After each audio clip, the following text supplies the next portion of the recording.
Fala aí, Clubbers, bem-vindos e bem-vindas a mais um episódio. Eu sou o Bruno do Clube do Investimento USA aqui nesse canal. Eu trago para vocês informações e dicas sobre o mercado americano, informações válidas que fazem de você, para te ajudar a fazer de você um investidor e um trader mais sofisticado. Prazer ter vocês aqui comigo de novo. A gente teve um delayzinho nos vídeos, mas a gente está de volta full throttle. E eu quero trazer um assunto bastante importante, bastante delicado. Então fique comigo até o final, porque esse canal realmente foi feito para trazer informações válidas para você. E esse vídeo, especialmente, é um vídeo que você precisa ver.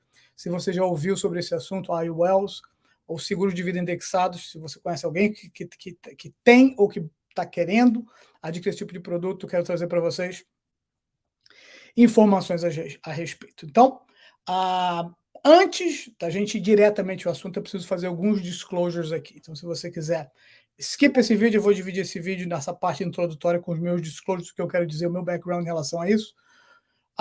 E vou trazer 7 problemas, reais problemas com esse tipo de produto, para que você realmente entenda. Você, depois que você assista esse vídeo, eu vou deixar as fontes aqui, são coisas que foram pesquisadas, não tem nada de achismo, não tem nada de bairrismo, é simplesmente análise fria dos fatos, como deveriam ser qualquer produto financeiro. Então você pode skip lá para o final. Deixa eu dizer para vocês algumas coisas a respeito. Primeiro, que esse é um assunto, um produto que tem sido bastante, está ficando cada vez mais popular dentro da comunidade imigrante brasileira aqui, que me foi apresentado alguns anos atrás.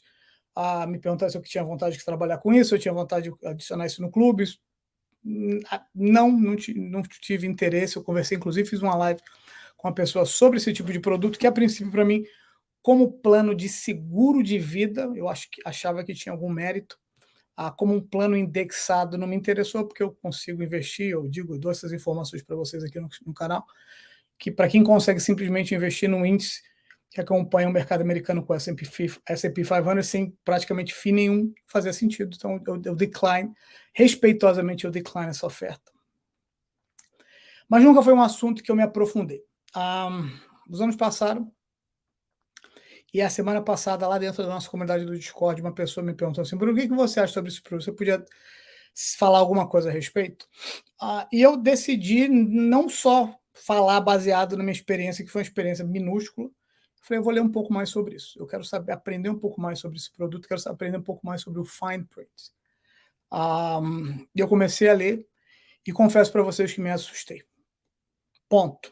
Deixa eu deixar uma coisa bem clara aqui. Da mesma maneira que eu não faço nenhum tipo de recomendação de compra ou venda, de aquisição ou não de produto nenhum, isso não é de maneira nenhuma uma validação ou desvalidação desse produto. Não é meu trabalho, não é o que eu faço, não é a minha proposta de fazer aqui.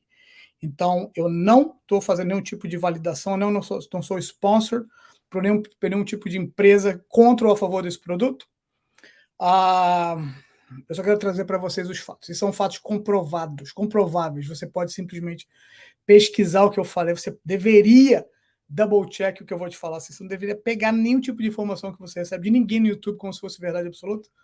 Você pode pesquisar em fontes fidedignas. E aqui para esse vídeo eu usei algumas fontes. Eu usei o site do Dave Ramsey. Eu usei Forbes Magazine. Tem bastante informação. Eu usei um site, penso que eu mais gostei, porque era mais completo, Personal Finance Club, que é um site de verdade comprovado. Eu li um contrato desse, que eu consegui um contrato desse, foi todo em inglês, então eu tive que adaptar algumas coisas. Eu não estou dizendo categoricamente que todos os contratos de todas as empresas são iguais, eu não tenho como saber isso. Eu estou trazendo para vocês o seguinte, deixa eu dizer exatamente o que eu estou trazendo. Eu estou trazendo os problemas que eu identifiquei, o tipo de informação que me foi fornecida nesses sites que eu citei, principalmente Personal Financial Club, porque eu usei bastante dados deles, porque eu comprovei, eu li, eu vi que o negócio realmente tinha base. Nesse site em particular, o autor diz que ele comprou o produto porque ele queria ter todos esses dados. E obviamente eu fiz como eu sempre faço quando eu vejo alguma coisa na internet, eu parti do princípio que aquilo não era completamente verdade, que eu tinha que duvidar. Trouxe mais informações, peguei informações com pessoas do clube que me dividiram comigo, que compraram esse produto para poder chegar nesse vídeo de hoje. Então esse é meu disclosure, que eu quero que vocês tenham plena ciência de onde esse vídeo está coming from. A segunda parte que eu quero falar para vocês, antes de entrar no vídeo propriamente dito, para você entender um pouquinho, vou fazer um resumo bem resumido do que é uma IUL, pelo menos no que interessa para a gente hoje, um plano de seguro de vida indexado, universal de vida indexado. E o que interessa para a gente no que eu vou falar aqui é que esse indexado, essa palavra, um seguro de vida, acho que todos vocês entendem como é que deveria, pelo menos deveria funcionar. Mas um plano indexado, ele tem um benchmark, ele tem um ponto de referência.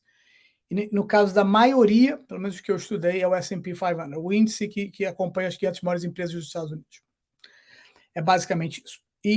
Como é que isso funciona na prática? Funciona assim, o IOL, eles prometem que você não perde dinheiro porque você não tem o mesmo tipo de volatilidade do índice. E qual o tipo de volatilidade do índice? Primeiro, duas coisas que você precisa saber. O índice americano, o S&P 500, ele tem um retorno médio de 10%, por volta de 10%, se você usar os últimos 10 anos é um pouquinho acima, mas nos últimos 20, um pouquinho, entre 9,5%, se eu não me engano. E eles prometem que esses 9,5 não querem dizer que você tem anos positivos todo ano. Você tem anos positivos, anos negativos, mas na média, depois de um período de 10 anos, em média, você tem um retorno médio pelo menos de 10%, ou perto de 10%. Eles dizem, e a oferta é feita baseada nessa indexação desse produto de que você não tem anos negativos, você não perde dinheiro, mesmo se o S&P 500 perder dinheiro. No ano negativo, você tem um cap, você ganha ainda, mesmo no ano negativo, 0,75%. Então, mesmo que o S&P caia 5, 4, 8, 10, 20%, como já aconteceu, você vai ganhar o seu 0,75%. Isso é um ponto que parece bastante positivo. Só que também tem um cap, e o cap é 13,75%, ou seja, mesmo que o S&P 500 ganhe 20, 30, 35%, que já aconteceu, você não ganha mais do que seus 13,75%. Na maioria dos casos, eu estou usando um exemplo que eu consegui trazer para vocês, com provas. Essa é a parte da indexação. E com isso, já que a gente já fez uma introdução, você tem uma ideia pelo menos de como o seguro de vida indexado funciona, vamos ao vídeo. Olha, já que a introdução foi muito longa, deixa eu ir direto ao ponto. Começar para vocês dizendo que se você investir, entre aspas, porque eu não acredito que um IOL, um plano desse indexado, realmente seja um investimento de $200 por mês por 40 anos, seu resultado possivelmente vai ser alguma coisa assim. De novo, se você investir 200 todo mês, por 40 anos, num IOL, numa pólice de seguro de vida indexada, você teria mais ou menos um retorno de valor total, não um retorno, você teria um valor total de mais ou menos $320 mil. Se você fizesse os mesmos $200 por 40 anos, num ETF que acompanha o S&P 500, como o SPY que eu vou mostrar para vocês, você teria um retorno de quase 1,8 milhões. 1.797.000 para ser mais exato. Isso é uma diferença de 1.476.000, uma diferença de quase 1,5 milhão do seu dinheiro em 40 anos. Por isso, investir num plano desse não faz o menor sentido, porque não é investimento, porque é muito mais provável que esse tipo de pólice de seguro vai destruir 80% da sua riqueza se você comparar simplesmente com o índice que você consegue comprar através de um ETF do jeito mais simplificado. Na verdade, o jeito mais simplificado de você investir no mercado americano. Esse é o ponto. Então, eu quero trazer esse ponto e agora eu vou mostrar para vocês os problemas relacionados com IOLs. Os sites que eu consultei, eles não chamam, problemas é uma palavra que eu estou usando para ser cavalier, para ser educado. Não quero que esse vídeo seja um vídeo confronto, tem um tom de confronto e sim de educação. E no final, eu acho que você vai ter pelo menos alguns elementos para você. Aí você tomar uma decisão educada, uma decisão mais comprehensive. Você tem informações suficientes, você tem um rol de informações que vão permitir você tomar sua decisão dentro do que você acha que faz mais sentido você fazer com o seu dinheiro. Porque a decisão, obviamente, é sua, ninguém deve falar, ninguém na internet, nenhum tipo de vendedor deve te falar o que você deve ou não fazer com o seu dinheiro, mas os dados, os fatos deveriam. Então, esse é o fato. Deixa eu falar o problema número 1, que esses IOLs, quando eles projetam um gráfico de um IOL, como vocês estão vendo, uma projeção, melhor dizendo, não gráfico, como essa da direita, ignoram completamente que os ETFs que acompanham os índices americanos pagam dividendos. Que esses índices, esses ETFs pagam dividendos, é um conhecimento popular. Isso é uma informação que está readily available, de graça na internet para qualquer pessoa. Essa fonte que eu trouxe foi o yahoofinance.com. Você pode ver que o Spike ele é um dos ETFs que acompanham o S&P 500, ele paga um dividendo hoje de 1,55%. Esse número ele não pode ser desconsiderado, porque ele faz diferença. Ele tem que ser calculado, porque ele obviamente ele vai fazer diferença nos seus rendimentos, principalmente num período de tempo como 40 anos, obviamente faria uma diferença gigantesca. Então, a princípio, quando você olha para esse chartzinho da direita, você olha, uau, calma aí, o S&P 500 de 2012 até 2021 teve um retorno médio de 7,38%. E do IOL, do plano indexado, tem 8,67%. Ou seja, IOL all the way, 20 anos, uma diferença de mais de 1%, uma diferença considerável. Só que quando você olha under the hood, quando você olha um pouquinho mais e você considera os dividendos, que é só o começo, é só um dos aspectos dos problemas que a gente vai ver, você começa a ver que agora a coisa mudou. O S&P dá um retorno médio de 9,52, enquanto o IOL dá 8,67. Então, se você comparar simplesmente elas por elas, que você não pode, eu vou explicar para vocês por que você não pode, o S&P 500, o índice do S&P 500 com seus dividendos, já seria um investimento melhor. Só que isso é só o começo. Segundo problema, esse é um problema um pouquinho mais complexo, eu vou tentar simplificar ao máximo para vocês, é que they cherry pick, eles escolhem um período de tempo específico para provar a performance do IOL em relação ao S&P. Então esse gráfico estava numa proposta de venda. Eu procurei outros que tivessem um pouco mais claro, mas eu não encontrei nada que fosse tão simplificado. Deixa eu explicar para vocês, e vocês obviamente vão conseguir ver no vídeo. Mas basicamente, se vocês verem nesse gráfico, de uma pólice que foi vendida recentemente, eles usam esses anos. Olha, dá uma olhadinha aqui embaixo onde eu botei essa seta pontilhada, só para vocês entenderem o que eu estou falando. Eles usam de 1998 até 2012. Eles escolheram, foi escolhido a dedo esse período de tempo. Por que será que esse período de tempo foi escolhido? Porque eu coloquei a explicação do lado direito aqui. Porque isso foi exatamente no dot-com bubble. Dot-com bubble, se você não sabe, foi uma das bolhas do mercado financeiro no começo do século XXI, da década do ano 2000, 99, 2000, 2001. A gente teve um problema de uma bolha no setor de tecnologia, onde o mercado teve uma queda abrupta. E, propositalmente, tem esse período de tempo entre 98 e 2012, porque, além do dot-com bubble, porque a gente também teve o Great Financial Crisis em 2008, 2009. Então, ele foi escolhido esse período de tempo para poder comprovar. Então, se a gente olha para esse período de tempo, realmente parece que um IOL tem uma performance melhor. Se você vê no gráfico verde, a melhor do que a vermelha, que é do S&P. Right? Então, a princípio, parece que o IOL é melhor. Mas se você estender esse período, se você, por exemplo, revisitar um período de 20 anos, ou estender por 40 anos, o que você obtém isso, de 1982 a 2021, o IOL teve, esse IOL normal, que eu estou falando, de 0,75 a 13,75, ele teve um retorno de 8,80, enquanto o S&P normal, o índice normal, teve de 12,35 se você colocar um período de tempo maior. Então, eu vou explicar só para ter certeza que vocês entenderam. No exemplo, quando eles estão oferecendo a venda, eles colocam propositalmente um período de tempo onde você teve duas grandes crises financeiras. Eles não colocam um período de tempo mais extenso, mesmo te vendendo um policy de 30 ou 40 anos, porque se você estende o tempo, você coloca assim um length of time maior, então o número deles fica muito, muito pior comparado com o S&P 500. E olha que coisa interessante.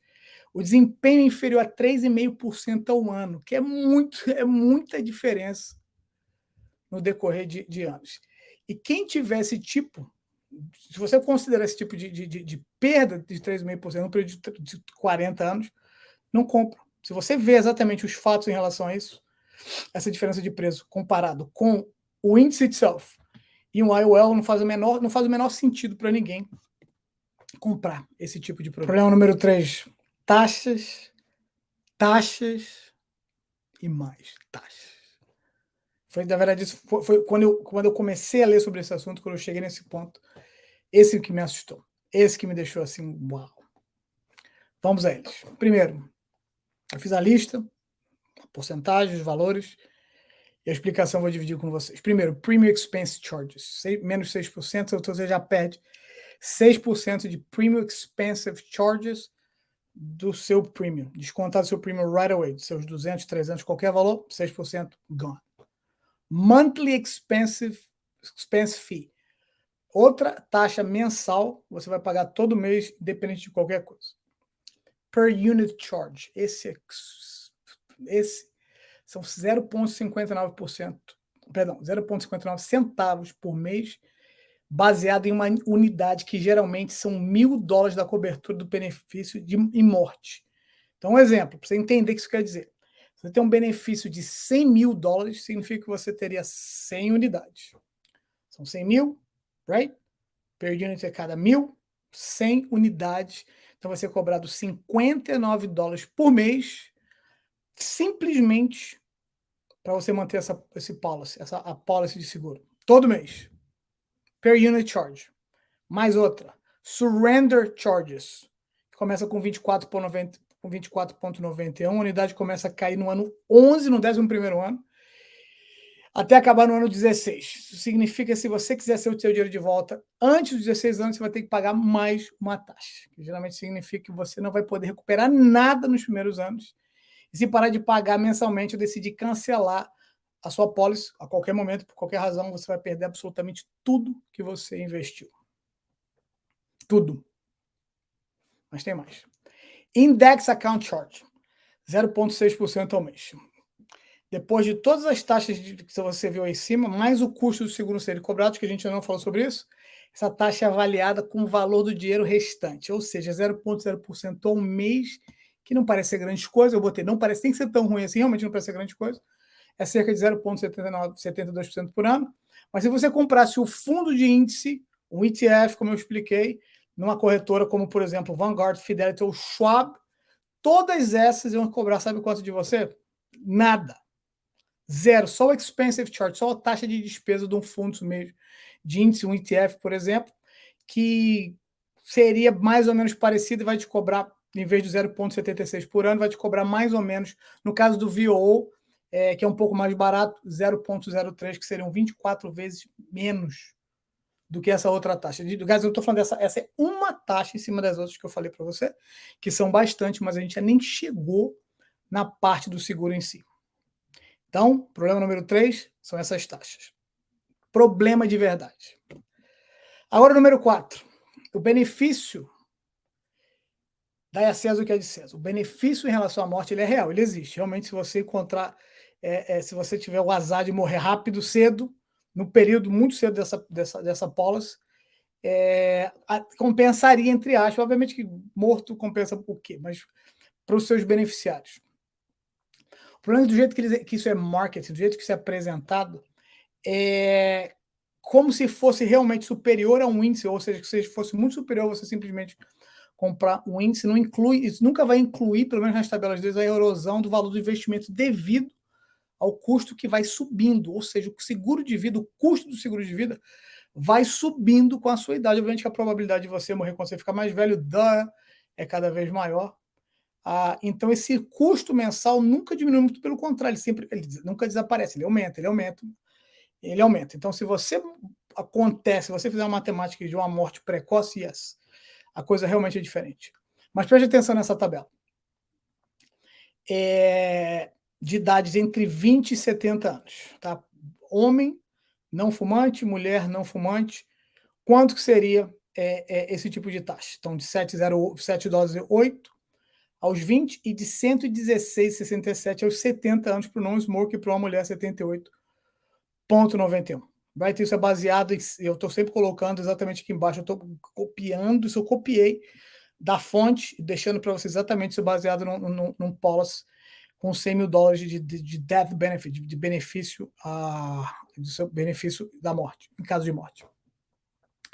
Então, o ponto principal aqui, se eu coloquei essa seta, conforme a sua idade aumenta, que é o que vai acontecer se você não morrer, o custo mensal, o insurance cost, continua aumentando, até chegar num problema maior ainda que vocês vão ver, que vocês não vão acreditar. que é o problema número 5. Vamos começar agora a botar essas informações que a gente teve até aqui em contexto. Então, esse problema número 5 é o grande, esse é o grande problema, porque é dito que o valor em dinheiro na policy de IUL vai ser maior do que o investimento no index como o S&P 500. Esse que é o grande problema, pelo menos para mim, o grande, this is the big one, right? Então, olha só, vamos lá, um exemplo onde o prêmio era flexível, o prêmio mensal é flexível, mas inicialmente definindo $200 a divisão de valores em dinheiro, iam ser mais ou menos o que vocês estão vendo aqui, $12 de Premium Expense Charge, outros $12 de Monthly Policy Fee, $59, como eu expliquei para vocês, do per unit, que era aquele 0,59 vezes 100 por causa da unidade, que era 1.000, num plano de 100 mil, e 4,50 do Insurance Cost, considerando o homem de 30 anos não fumante. Tá? 4,50 Insurance Cost de homem de 30 anos não fumante. Então, o total de taxas seriam por volta de $87,50. O que isso quer dizer? Que dos 200 que você investiu, dos $200 que você vai tirar do seu bolso e colocar todo mês, automaticamente 87,50 buffed, automaticamente são consumidos por taxa. Assim, this is the end of it. Colocou 200, tirou 87,50 para as taxas. Então, isso já é mais ou menos um retorno instantâneo negativo de 44% do seu valor, do seu dinheiro, do seu premium. Então, o valor restante, esses $112,50 que sobram desse montante hoje, vai ser usado para ter um desempenho inferior ao do mercado, conforme eu expliquei para vocês no problema 1 e 2, onde o valor que é computado não considera os dividendos do S&P 500. Então, você nunca consegue recuperar esse dinheiro, isso é um dinheiro automaticamente perdido. Mas isso, guys, isso é no começo da policy. Isso é no comecinho. Como é que fica mais para o final? Como é que fica conforme você vai envelhecendo? Então, vamos ver outro exemplo aqui desses mesmos $200 nos últimos 40 anos, só que 40 anos depois. Você já não é mais um garotão de 30 anos, você é um senhor de 70. Como é que ficariam essas taxas? $12 de premium, 12 de monthly policy fee, 57 de per unit charge, não diminuiu porque são 100 mil, se o policy não mudou, se esse policy subiu, obviamente isso vai subir. $104 de insurance cost, considerando o homem de 69 anos agora, não mais aquele garotão fumante. E $192, que é um index account charge, a taxa mensal de 0,6% sobre o valor em dinheiro. Dá um total de $379. Também. Estou pagando $200 e o meu custo para ter esse policy é $379. Você tá maluco? Eu falei assim, não estou maluco. É exatamente isso, porque porque o seu custo de um seguro de vida para uma pessoa, conforme ela vai envelhecendo, vai aumentando, vai aumentando, vai aumentando. Como é que você consegue fazer isso? Como é que você faz isso funcionar de uma pessoa que paga 200 por mês? Simplesmente você começa a tirar do premium, do principal que você foi depositando depois desses anos todos. Esse valor começa a ser retirado do dinheiro que você depositou por causa da sua idade, porque é um seguro de vida. E você está pagando 200, mas desses 200, na verdade, está sendo 379 do montante de tudo, para poder satisfazer essa quantidade absurda de taxas que existe nesse tipo de produto. Por isso, qual que é o resultado líquido final? Com essas taxas absurdas e os retornos do mercado. Então, aqui tem uma análise dessa política do IUL versus investir em um fundo de índice normal, como eu já falei, executado seus retornos históricos reais, verdadeiros do mercado, de 82 até 2021. Então, olha só, preste atenção. É exatamente o que eu expliquei para vocês, só que agora vocês têm números para poder ver que no final desse processo, considerando nesse exemplo um homem de 30 anos, não fumante, com essas taxas todas no final, dentro de um plano de seguro de vida indexado, você teria esse retorno que eu falei mais cedo, 320.701. E se você tivesse simplesmente pegado o mesmo valor e comprado um ETF como SPY ou VO, você teria por volta de 1.797.000. Esse quinto problema é um grande problema que precisa ser pensado, pessoal. Vocês precisam ver esses números, vocês precisam pensar nisso. Problema número 6. Os benefícios fiscais em relação às suas taxas são melhores que os planos de aposentadoria normais que tem por aí.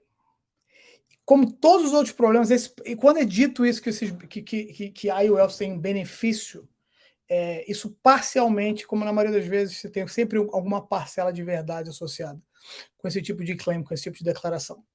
Existe sim um benefício fiscal especializado, específico para seguro de vida, em caso de morte, né, no caso de morte, obviamente, onde os seus beneficiários ficam isentos de certos impostos. Isso é verdade, mas isso é uma coisa falsa, uma coisa desnecessária, porque praticamente para a maioria das pessoas isso não importa, porque a isenção do imposto imobiliário atual de 12,06 milhões. Então, abaixo de 12,006 milhões para o solteiro é isento de imposto, e se for um casal, 22,12 milhões. Isso quer dizer o seguinte, que os primeiros 12 milhões das seus herdeiros são 100% isentos de taxa anyways. Então, essa parte que você tem esse tipo de benefício é verdade, porque é verdade para tudo, a não ser que você tenha mais de 12 milhões, como eu falei, no caso de uma pessoa solteira ou de um casal. Então, it's smoke and mirrors. E a grande verdade é que as contas mais tradicionais, onde pelo menos eu advogo que todo mundo deveria pelo menos max them out, colocar todo o seu dinheiro primeiro em 401ks ou IRAs, especialmente no Roth IRA, sempre vão ser melhores. O retorno, o tipo de benefício fiscal que você tem nas contas design pelo governo para te dar o benefício fiscal, sem a menor dúvida, são melhores. Então, deixa eu mostrar para vocês. Dá uma olhadinha, presta atenção nessa tabelinha aqui à sua direita. Olha só. No Traditional IRA, no 401k, você não paga taxa. Right? E no Roth IRA ou no 401k, se você for um Roth 401k, você paga seu income tax e você vai receber o benefício da taxa lá no final. Numa conta de investimento normal, num brokerage account normal, você vai pagar income tax do mesmo jeito. Você vai pagar taxa sobre os rendimentos dentro do seu tax bracket, independente, porque você paga taxa do que for que a gente chama de um taxable event. Se você tiver lucro na execução de uma venda de seus ativos, ou recebimento de dividendos, ou se você fizer trade alguma coisa, você vai pagar a taxa disso. E no IUL você vai pagar a taxa da mesma maneira. Então, você repara que no Roth IRA, ou um Roth 401, um brokerage account normal e um IUL, basicamente a mesma coisa. Mas conforme o investimento vai crescendo, no Traditional IRA obviamente não tem taxa. Conforme vai crescendo dentro de um Roth IRA ou de um Roth 401, não tem taxa. Se você fizer isso dentro do seu brokerage account normal, yes, tem taxa. Conforme ele vai crescendo, você vai pagando taxa. Conforme você vai vendendo, ou no momento que você vender, você vai pagar taxa. No IUL, no tax on, but by law, the value is limited and the cost of insurance ramps up. Ou seja, pela lei, o valor é limitado. Existe um cap para isso. Existe um cap para você não pagar taxa. Depois desse cap, você paga a taxa. Então, vamos dissecar isso um pouquinho mais. Quando você vende os seus ativos num traditional array, aí você paga a taxa. Num Roth é o contrário, você pagou no começo, não paga no final, no tax on. No brokerage account, você vai pagar capital gain taxes igual everything else, right? E no IUL, vai pagar taxa do mesmo jeito que você pagaria no brokerage account normal. E quando você morre, quando você acabou, a transferência de taxa é free para os beneficiários, pagando o income tax no withdrawals, nos saques, no traditional rate, no 401k. No Roth, não tem taxa, porque no Roth, de novo, é o inverso do traditional em relação ao tempo, você não paga taxa no final. No brokerage account normal, right? Um taxable brokerage account, essa terceira fileirinha no seu lado direito, there's no tax on the amount de 12,6. Esse era o meu ponto original. Não existe nenhum tipo de taxa se for o valor até 12,6 milhões. E, no caso do IOL, o seu beneficiário recebe o tax benefit tax-free, mas você receberia anyways, porque o cap é em 12 milhões. Então, pessoal, é uma péssima, não faz o menor sentido você tomar essa decisão em termos de comprar um IUL se você está pensando em benefícios fiscais. Obviamente, eu já dei outros exemplos de outras razões que eu continuo não achando que seria uma boa opção isso, mas em relação ao problema número 6, em relação a benefícios fiscais, não faz o menor sentido, porque você pode simplesmente ter um brokerage account onde você vai ter um retorno muito melhor, vai pagar as taxas basicamente da mesma maneira. Benefício nenhum.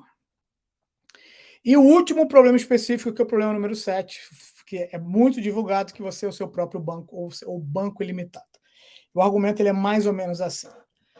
Quando você coloca o seu dinheiro no IUL, e esse valor vai crescendo, você pode pegar esse dinheiro emprestado se você precisar usar esse dinheiro para alguma coisa dentro das suas necessidades. Claro que esse dinheiro vai ser emprestado para você, o seu dinheiro vai ser emprestado de volta para você por uma taxa que em média entre 2% e 3%, e depois você vai pagando com esse juro ao longo do tempo. Então, a ideia é que isso permite que o dinheiro continue crescendo sem parar, e você tem essa chance de pegar o dinheiro e usar para comprar uma casa, ou sei lá o que, fazer uma viagem que você quiser fazer. De novo, quase todos esses problemas têm uma pitada de verdade, por isso que eles usam outra palavra que não problema, para poder descrever o tipo de policy que é feito. Porque isso basicamente é como se fosse um tipo de alavancagem, na verdade, porque o seu dinheiro está trabalhando na policy de uma maneira, mas eu trouxe um exemplo. Para poder ficar mais fácil de entender. Aqui está o problema. É que o valor que você teria em dinheiro já foi destruído pelaquela montoeira de taxa que eu mostrei anteriormente. Então, você vai pegar emprestado o que sobrou, que é muito pior do que simplesmente ter o dinheiro para usar. Vou explicar de novo. Nesse período de tempo que o dinheiro foi crescendo, obviamente que vai crescer nas duas, obviamente que desproporcionalmente no índice, como o S&P vai crescer muito mais e no IUL muito menos, a opção que te é dada de você pegar o seu próprio dinheiro emprestado, esse dinheiro já foi corroído aquele absurdo de taxa que você está pagando. Então, nesse exemplo que eu trouxe aqui, também um exemplo que foi trazido pelo um dos sites, com uma pessoa de 45 anos, ou seja, você começou com 30, passaram 15 anos e você quer pegar dinheiro emprestado, seu dinheiro emprestado. Nessa policy, nesse exemplo, você teria $42 mil apenas. Se você tivesse simplesmente comprado o índice, você teria $201 mil. Então, você só tem 42 mil, mais ou menos, e no outro você teria mais ou menos 201, um pouquinho mais de 201. Então, olha só, qual é a vantagem de você pegar dentro desse universo de $42 mil emprestado de você mesmo e devolver esse dinheiro para si mesmo com juros? Se você tivesse usado esse dinheiro, se você precisasse, por exemplo, de 42 mil, você ia lá os seus 201 mil, tirava os 42 e não ficava com 159. Explain to me, alguém, por favor, pensem, onde está o sentido nisso, onde você, sabe, não faz o menor sentido. Acaba virando uma matemática ultra simplística e um jeito muito fácil de você dizer, talvez para esse tipo de policy, pelo menos em relação ao problema número 7, de ser seu próprio banco, que isso não faz o menor sentido. E você não deveria, você deveria pensar muito antes de fazê-lo. Alguns problemas associados com o problema número 7, que estão junto dessa política do ser seu próprio banco. Eles falam que eles podem atrasar o pagamento do valor de resgate em dinheiro. Está escrito exatamente assim, eu só traduzir. Você pode, talvez, ter que esperar até 6 meses para receber seu dinheiro. Para sacar o seu dinheiro, existe uma taxa de retirada de $25. Eles podem alterar essas taxas sempre que eles quiserem, porque existe um item no fine print que diz exatamente isso, que essas coisas podem ser mudadas, determinando a taxa de cobrança por unidade, podemos alterá-la de tempos em tempos. Obviamente eu tive que traduzir, porque tudo que eu encontrei foi em inglês. E eles mudam os limites sempre que querem, ou seja, o piso de 0,75 e o limite de 13,75, eles não são fixos. Eles podem ser alterados baseado em itens como definimos cada limite a nosso critério, você vai ser informado por escrito sobre os limites. Ou seja, depois que você já está dentro, se vocês quiserem fazer algum tipo de mudança, you're gonna have to take it. E quando você morre, seus beneficiários recebem o benefício por morte e o seu valor de dinheiro fica com a seguradora. Uou! Como que isso funciona? Se você tem um benefício pré-fixado de $100 mil e você tem um valor em dinheiro de 300 mil, porque você começou muito cedo, alguma coisa está adicionando mais dinheiro, os seus beneficiários vão receber os 100 mil, como eles prometeram. Se você fez o banco ilimitado, seja o seu próprio banco, e você pegou emprestado 100 mil contra esses 300 mil, o benefício por morte é usado para pagar o empréstimo, que a seguradora vai manter, e os seus beneficiários vão receber absolutamente nada. Pessoal, o resumo de tudo que foi apresentado aqui para vocês, primeiro eu quero deixar isso bem claro. Esses são dados A maioria das vezes eu usei esse site que vocês estão vendo aqui, Personal Finance Club. Eu usei o site do David Ramsey. Eu vou deixar os links das fontes, se você quiser estudar, nesse vídeo, para você poder olhar outras opiniões, outras pessoas, Forbes Magazine, que vocês conhecem, opiniões sobre esse tipo de produto. Mas o resumo do que eu vou falar aqui nessa imagem é exatamente isso. Se você está investindo no insurance, você está fazendo isso. O que o stock market faz é dar para você, dentro de um índice ultra simplificado. Eu digo para vocês, como eu digo para todo mundo, você não precisa de curso para poder investir no mercado americano, você pode simplesmente comprar os índices, o SPY, o VOO, o QQQ, o IWM, TIA, o que você achar que faz mais sentido para você, e você não precisa de ajuda de ninguém. Você compra, senta neles e espera, e os resultados têm vindo nos últimos 150 anos. Quando você entra com algum tipo de produto financeiro como esse, você simplesmente vai pegar todo esse valor que você receberia diretamente para você, e você vai dividir entre Insurance Company Profits, Sales Commissions, comissão do salesperson, e o que sobra é o que você recebe. Pessoal, é o nosso vídeo de hoje, espero que vocês tenham gostado. Mais uma vez foi um vídeo, eu quero trazer de forma informativa para cada um de vocês. Se vocês acharem que valeu, deixe o seu like, dividam com outras pessoas para que elas também tenham mais informações. E depois que elas tenham essas informações todas, aí sim elas vão estar aptas para tomar a decisão que fizer mais sentido para o bolso delas. Você precisa fazer isso no que é melhor para você, pensar em você, fazer por você, não o que é melhor para essas empresas. Valeu, obrigado por ter ficado até aqui e vejo vocês de novo na próxima.